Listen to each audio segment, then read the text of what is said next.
চৰকাৰ যিয়ে নহওক কিয় চৰকাৰখন আমাৰ চৰকাৰ, কোনখন চৰকাৰ হয় কেনেকৈ হয় সেইটো আমি নাজানো, কিন্তু যিখন চৰকাৰ হয় জানো আমাৰ ল'ৰা ছোৱালীখিনিৰ কথা এবাৰ ভাবে, সেইটো মোৰ ফালৰ পৰা ৰিকুৱেষ্ট থাকিল। ইমান দিনৰ অপেক্ষাৰ অন্তত আজিৰ দিনটো আহি পৰিল, মানে 4 জুন।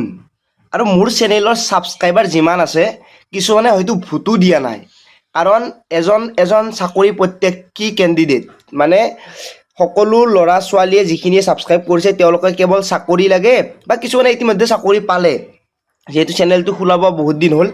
আৰু আজি হৈছে ইলেকশ্যনৰ ৰিজাল্ট, মানে আজি ৰিজাল্ট দিব, আৰু এই ৰিজাল্টে আমাৰ ল'ৰা ছোৱালীৰ কাৰণে কি প্ৰভাৱ পেলাব, মানে আপোনালোকে বা আমি যিখিনিয়ে অসম পুলিচ হওক বা ইণ্ডিয়ান আৰ্মি হওক বা বিভিন্ন ধৰণৰ ডিফেন্স ছেক্টৰৰ বাবে ট্ৰাই কৰি আছোঁ, আমি পলিটিকেল লাইনটোৰ কাৰণে একেবাৰে নামি নাযাওঁ।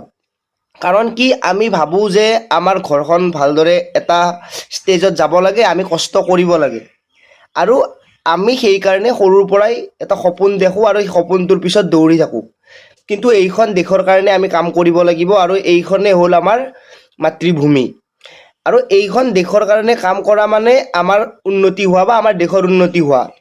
এখন চৰকাৰে যিটো প্ৰচেষ্টা হাতত লয় সেইটো ভাল বেয়া আমাৰ যিহেতু এইখন গণতান্ত্ৰিক দেশ, গণতান্ত্ৰিক মানে কি আমাৰ মানুহে ক'ব পাৰিব লাগিব যে এইটো ভাল এইটো বেয়া।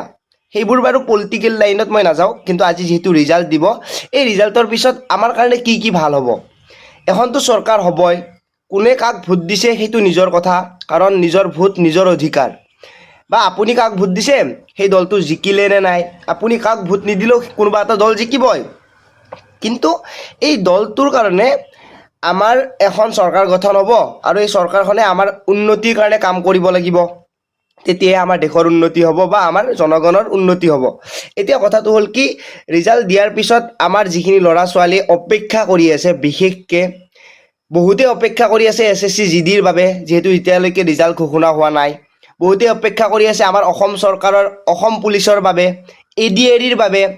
আৰু এইখিনিতে এটা কথা কৈ লওঁ, যিখিনি ল'ৰা ছোৱালী ভিডিঅ'টো বৰ্তমান চাই আছে, মানে বিভিন্ন ধৰণৰ এক্সামৰ কুৱেশ্যন এনচাৰ আলোচনা কৰাৰ বাবে টেলিগ্ৰামত এটা লিংক, মানে এটা চেনেল বনাইছোঁ, সেই চেনেলটোত গৈ আপোনালোকে এড হৈ ল'ব পাৰে, জানো সকলোৱে তাতে আলোচনা কৰিব পাৰোঁ, কুৱেশ্যন এনচাৰ, এইটো কুৱেশ্যন এইটো এনচাৰ, এনেকুৱা ধৰণৰ কিছুমান ইম্পৰ্টেণ্ট কুৱেশ্যন বা ইম্পৰ্টেণ্ট নটিফিকেশ্যন কিছুমান আলোচনা কৰিব পাৰোঁ। সেইকাৰণে টেলিগ্ৰামৰ এটা লিংক দিয়া আছে, গৈ আপোনালোকে তাতে এড হৈ ল'ব পাৰে।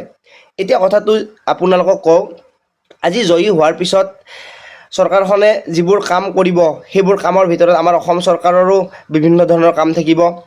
বিশেষকৈ আমি অপেক্ষা কৰি আছোঁ ৰিজাল্টটো দিয়া এইকাৰণে, যিহেতু জুন জুলাই মাহত অসম পুলিচৰ ইণ্টাৰভিউ হোৱাৰ কথা আছিলে, আৰু এই অসম পুলিচৰ ইণ্টাৰভিউৰ কাৰণে বহু ল'ৰা ছোৱালীয়ে কষ্ট কৰি আছে।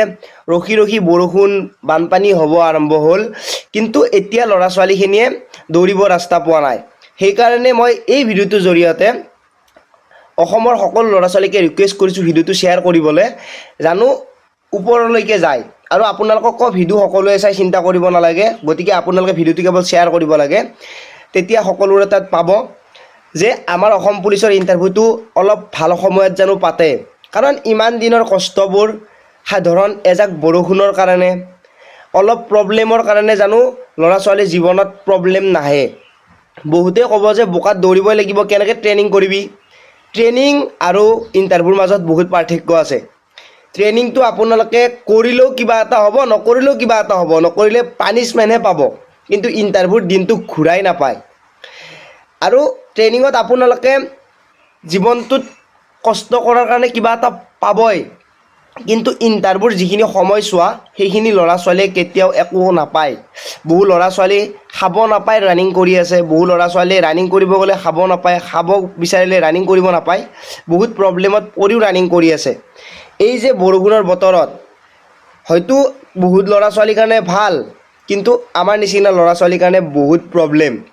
ফিল্ডত যাব নোৱাৰিলেও প্ৰব্লেম, এইফালে কাম কৰিবও যাব নোৱাৰি, গতিকে প্ৰব্লেম চাৰিওফালৰ পৰা। সেইকাৰণে মই ইলেকশ্যনৰ ৰিজাল্টৰ লগতে মিলাই এই কথাকেইটা ক'লোঁ, জানো আপোনালোকৰ অলপমান মনত আহে যে আমাৰ কাৰণে জানো অলপমান ভাবে, চৰকাৰ যিয়ে নহওক কিয় চৰকাৰখন আমাৰ চৰকাৰ, কোনখন চৰকাৰ হয় কেনেকৈ হয় সেইটো আমি নাজানো, কিন্তু যিখন চৰকাৰ হয় জানো আমাৰ ল'ৰা ছোৱালীখিনিৰ কথা এবাৰ ভাবে, সেইটো মোৰ ফালৰ পৰা ৰিকুৱেষ্ট থাকিল। ভিডিঅ'টো সকলোকে শ্বেয়াৰ কৰি দিব নাপাহৰিব। আজিলৈ মানে পুনৰ লগ পোৱাৰ আশাৰে মই জিতুমণি, জয় আই অসম।